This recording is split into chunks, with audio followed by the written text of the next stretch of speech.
오늘 내 생애 최고의 30일 우리 15번째 시간입니다. 가슴을 열고 소통하라라고 하는 제목으로 말씀 나눕니다. 우리 한번 따라합니다. 나는 죽었습니다. 나는 죽었습니다. 나는 죽었습니다. 나는 죽었습니다. 나는 죽었습니다. 나는 죽었습니다. 예, 우리가 유한한 존재임을 고백하는 것입니다. 여러분, 우리가 지금 그 휴대폰 없이 산다라고 하는 것은 이젠 상상을 못하게 되었죠. 이 전화기가 언제 나왔는지 아세요? 1876년도에 나왔습니다. 알렉산더 그레이엄 벨이 전화기를 만들었어요. 그냥 멀지 않은 거리에 있는 사람들 이 선으로 연결되게끔 그렇게 했는데 세상이 이렇게 변할 줄 몰랐습니다. 이제는 전화기가 인공위성하고 연결되잖아요. 전화기 안에 전부 다 이제 컴퓨터가 하나씩 다 들어와 있으니까 인공위성과 연결되고 그 안에서 또 이메일도 할 수 있고 뭐 카톡도 하고 다 그렇게 됩니다. 그런데 그거 아세요? 사람이 이 서로 소통하는 거에 있어서 사실은 이 비언어적인 영역, 그러니까 우리의 표정, 손짓, 눈짓 이런 것이 80%랍니다. 정작 이 말, 요거는 20%래요. 전문가들의 의견에 보면. 그러니까 보지 않고 우리가 전화로만 이야기를 하면 80%는 감지를 못하는 거죠. 20%만 우리는 소통하고 있다라고 하는 거예요. 그렇다고 휴대폰을 버리라는 말이 아니죠. 딱 한 달만 만약에 산다면 우리가 주변 사람들과 어떻게 해야 되느냐 하는 것입니다. 여러분들의 주변 사람들에게 정말 인생의 소중한 기억들, 추억들 그런 것들을 생각하고 함께 나눠야 되겠죠. 말해줘야 됩니다. 때로는 사랑한다는 말도 해줘야 됩니다. 눈을 마주쳐줘야 돼요. 예전에 제가 아는 어떤 분은 권사님이셨는데 저희가 하던 그 행사가 이제 아버지 학교라고 그 행사를 이제 교회에서 2주 동안 했습니다. 금요일 밤, 토요일 밤, 금요일 밤, 토요일 밤 4번에 걸쳐서 그거를 했는데 다음날 주일날 아침에 그 권사님이 떡을, 그때 우리 교인들이 되게 많았거든요. 뭐 미니멈 한 800명 정도 되는데 떡을 맞춰가지고 다 전 교인이 먹을 수 있도록 했더라고요. 그 왜 했는지 아세요? 이분이 남편한테 한평생 듣고 싶은 말이 하나 있었는데 그게 사랑한다는 말을 한번 듣고 싶은 거예요. 근데 남편이 한평생 사는 동안 너무 무뚝뚝한 사람이라서 한 번도 말을 안 해줬어요. 그 집사님이. 그런데 아버지 학교에 와서 숙제를 내주거든. 사랑하라는 말을 하라는 거예요. 이분이 숙제를 안 했어요. 너무 쑥스러워가지고. 근데 나중에 그때 사회를 아마 제가 봤을 거예요. 제가 이제 그 인포메이션을 아니까 불러내가지고 금요일날 저녁 집회 때 꼭 한번 듣고 싶은 말이 있으면 권사님 무슨 말을 듣고 싶습니까? 그랬더니 사랑한다는 말 한 번만 듣고 싶다는 거야. 막 다 같이 있던 사람들이 박수를 쳤어요. 그랬더니 이분이 막 너무 힘들어 하시면서 사랑해 그러면서 이렇게 안아주시는데 막 권사님이 엉엉 우는 거예요. 그리고 나서 이제 토요일날 오후에 떡을 맞춰다가 주일날 온 교인들이 떡을 먹었던 그 기억이 납니다. 여러분 30일만 산다면 무슨 말을 하겠습니까? 어떻게 살겠습니까? 일터에서, 교회에서, 가정에서, 그리고 학교에서. 오늘날은 너무나 문자만 소통되고 있어요. 말의 길이 있는데 말의 길들이 다 뚝뚝 끊어져 가지고 소통이 20%만 된다라고 하는 것입니다. 제 주변에는 예전에 국제 결혼한 사람들이 많았습니다. 제가 데리고 있던 강사들 중에도 남편은 한국인이고 자기는 그 현지인인 그런 사람들이 있었어요. 그런데 나중에 보니까요, 여러분, 말 안 통할 때가 좋았다라는 얘기가 생각이 나더라고요. 그건 어떤 의미냐 하면 말이 잘 안 되니까요, 남편이 중국말을 하는데 남편이 짧은 단어밖에 안 되잖아요. 그러니까 여자가 온통 다 이해하려고 하는 거예요. 이 남자의 말을. 그 남자도 다 이해하려고 해요. 그래서 서로 눈을 마주치고 했어. 그러니까 물론 뭐 바디랭귀지도 많았겠지만 애 잘 낳고 잘 살았어요. 그런데 이 사람들이 한쪽 말이 능숙해지면서 그 다음 눈도 안 보고 얘기하는 거예요. 그 다음 전화로도 얘기가 가능한 거예요. 그러다 보니까 막 심한 말도 하는 거예요. 나중에 한국 들어가서 산 케이스들은 5년을 못 넘기고 이혼을 하더라고요. 그래서 언어가 서로 눈 마주치고 할 때가 좋았다라고 하는 얘기를 그 친구들도 그때 하더라고요. 언어를 완벽하게 이해한다라고 하는 그 말을 다 알아듣는다라고 하는 것에서 우리는 멈춰 있는 거예요. 사실은 눈도 안 마주치고 그냥 자기 할 말 하는데 상대방의 그 감정에 대해서 눈길도 주지 않는데 우리는 말을 했다라고 말하는 것입니다. 주님이 이 땅에 오셨어요. 주님이 육신을 입고 오셨습니다. 왜 육신을 입고 오셨습니까? 소통하기 위해 오셨어요. 오늘 14절 말씀, 요한복음 1장 14절 말씀이 육신이 되어 우리 가운데 거하심에 우리가 그의 영광을 보니 아버지의 독생자의 영광이요 은혜와 진리가 충만하더라. 주님은요, 우리와 소통하기 위해서 오셨어요. 하늘에서 내려오셨고 육신을 입고 오셨어요. 그래서 마음을 여시는 거예요. 온전히 약한 모습으로 주님이 오셨어요.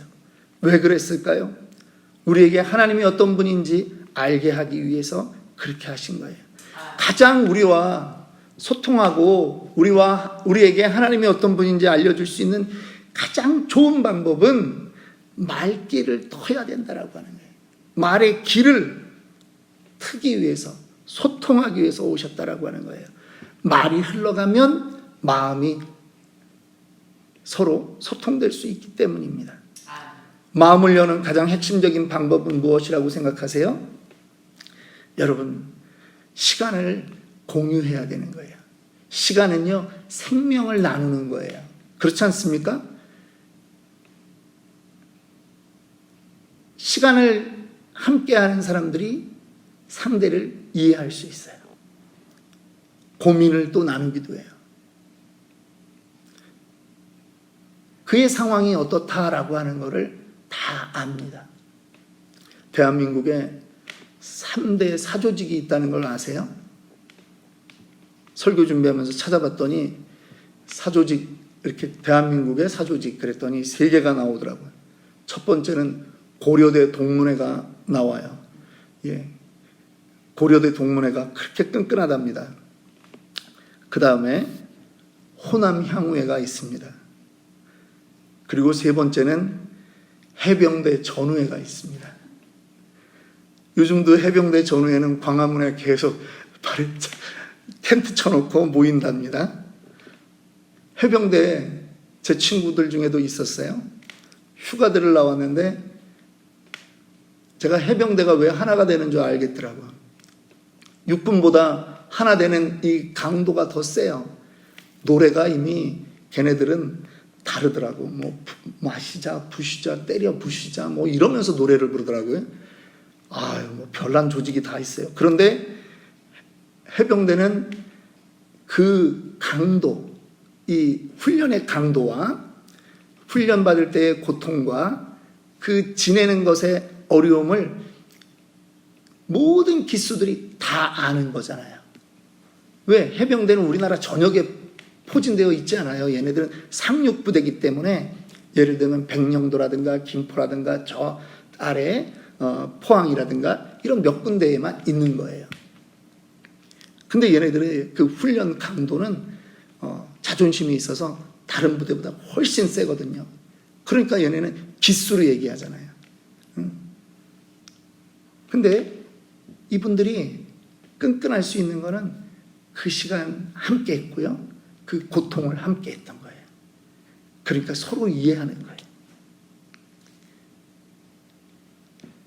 남자들은 사실은 누군가를 공감한다라고 하는 것에 좀 무딥니다. 그래서 요즘 트렌드 중에 이런 게 있어요. 여자 목사님들이 목회하는 교회가 의외로 부흥하는 교회가 많더라고요. 뭐 대표적인 교회가 이 판교 그 톨게이트 입구에 우리들 교회 김양재 목사님 아니겠어요?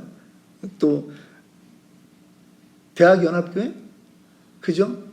거기도 여자 목사님이셔요. 이분들이 아주 섬세하게 관리를 잘 하시고 남의 이야기를 잘 들어주세요. 그 남자 목사들은 이제 자기가 이제 주도하고 이런 정도로 그냥 남들이 다 그러면 알아들었겠거니 그러는 거죠. 그 언어 이면에 있는 그 뉘앙스, 표정, 감정을 잘 캐치하지 못하는 거예요. 그나마 제가 경상도 사람이 아닌 거에 대해서 저는 감사해요. 경상도 남자 연애할 때 이런다 그러잖아요. 여자가 옛날 버전은 달이 밝지? 그러면 남자가 뭐라 그래요? 보름달이니까. 더 이상 대화가 안 이어지잖아요.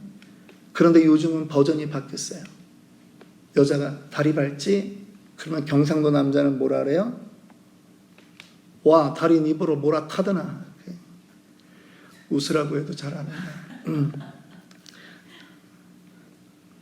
어떻게 결혼하고 사는지 모르겠어요. 미국에서도 목회하시는 분들이 이런 말을 합니다. 누님 목회가 있다라고 하는 얘기를 해요. 어디서 목회하면 누님 목회라고 말하느냐 하면 미군 그 한미가족이라고 공식적으로는 부르거든요. 한미가족. 근데 이제 미군들과 결혼해서 이민 와서 사시는 그런 여자 언니들, 누님들이 많은 곳. 이쪽에 뭐 저쪽 가면 저 아는 목사님이 엘라베마에서 이제 목회하고 계신데, 예, 거기는 더 이상 이제 이 한미 가족이 늘어나지를 않는데요. 그래서 그분의 그 목회 사명은 마지막 분 장례해드리고 이 교회 건물을 교단에다 도네이션하고 은퇴하는 게 자기의 그 잡이에요. 자기의 사명이에요. 그런데 그 지역들이 그렇게 목회가 만만하지 않다라고 하는 거예요. 왜 그러냐 하면 누님들이 위로받고 싶어 하는데 목사님들은 자꾸 위로를 해주지 않고 명령을 하거든. 그러니까 어느 날 한 3년쯤 했는데 누님들이 결정한 거예요. 야, 저 목사랑은 우리 신앙생활 못하겠다. 그 어느 날 교회 갔더니 가라고 그러신다는 거 아니에요. 근데 그곳에서 잘하는 목사님들이 계세요. 누나들 밑에서 컸던 목사님들이 잘하더라고요. 그래 전부 다 그냥 집사님, 권사님을 교회에서는 집사님, 권사님 그러는데 가정 신방 가서는 전부 누님 하는 거예요. 그러니까 이 권사님들 이분들이 너무 좋아하는 거예요. 목사님한테 누나 소리를 들은 거예요. 야, 이분은 인성이 됐다는 거지. 이분은 우리를 이해한다는 거죠. 지금 제가 아는 그 목사님이 그렇게 목회를 하고 계세요. 그분이 이제 50이거든요. 교회에 자기보다 어린 사람이 없어요. 그런데 그냥 이분들한테 무조건 집에만 가면 그냥 누나 그러는 거예요. 근데 처음부터 행복하진 않았대요. 설교하고 있는데 저 뒤에서 둘이 빠직빠직 이렇게 눈싸움이 왔다 갔다 하더니 갑자기 머리끄댕이 붙잡고 설교 중에 뒹굴면서 싸우는 그것도 봤다는 그런 분이에요.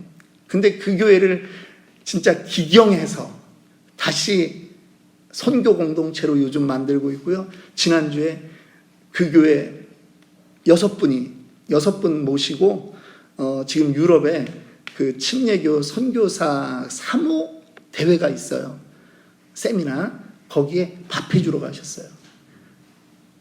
그분들이 얼마나 좋아하는지 몰라요. 아, 들어줘야 되는구나. 들어줘야 되는구나. 여러분 죄송해요. 이게 제가 잘 들어주지를 못해요. 말이 많아서도 그렇고 말귀를 못 알아들어서도 그래요. 에베소서 4장 15절에 이 말씀이 저에게도 늘 생각합니다. 오직 사랑 안에서 참된 것을 하여 범사에 그에게까지 자랄지라. 그는 머리니 곧 그리스도라. 예, 사랑하는 마음은 저에게도 있어요. 성도를 사랑하고 존중하고 아무도 무시하지 않아요. 그런데 죄송한 거는 여러분들의 그 80%를 제가 다 담지 못해요. 죄송해요. 마음이 아파요. 가끔 성도들이 교회를 떠날 때 있어요. 아, 우황청심환 먹는 날이에요.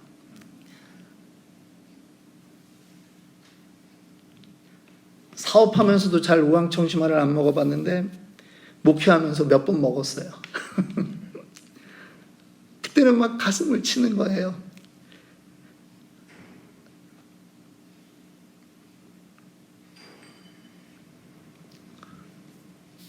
성도가 교회를 옮긴다라고 하는 것 여러분 쉽지 않은 일이에요.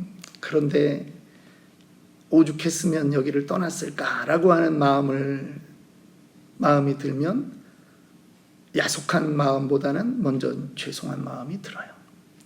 정말 죄송해요.